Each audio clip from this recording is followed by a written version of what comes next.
Welcome back to WellTech Talks, and we're lucky to have Angie here of Hidden Lava, the founder and also transformational coach. We're going to talk today about how we can, as a leader in a company, or how we can, as an organisation, bring mindfulness into the way that we work. So Angie, welcome today. Thank you. Looking at a group level, how do we go from an unmindful workplace, which is very common, how do we actually bring some of this practice into our staff and our work practices? Yeah. There's been a huge amount of studies to show that when mindfulness is implemented into workplaces, there's drastic changes that happen in terms of productivity and how people work together. It really changes the culture. And there's some really simple things that managers can bring in to everyday practices, just on a micro level, that can really make an impact. Start to introduce it, start to embed it in some way, but start. What's an example of something that we can just start today? Let's give it a go.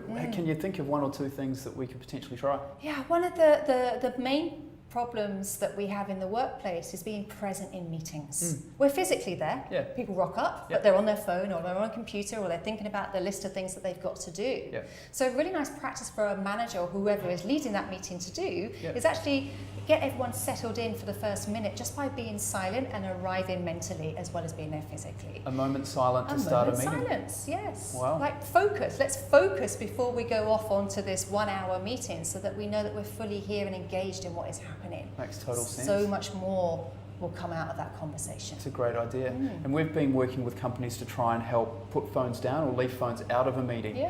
That can be turning off notifications. Have you worked with organisations that have done that before, or would you also support that recommendation? Yeah, it's one way. It's one way of doing it. I mean, really what we want to do is have enough self-control that we don't feel the urge to do it.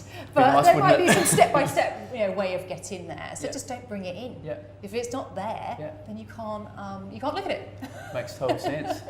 I think we should all give it a go. Yeah, exactly. Thank you, Angie, and thank you for tuning in to another thought leadership piece on mindfulness from WellTech Talks.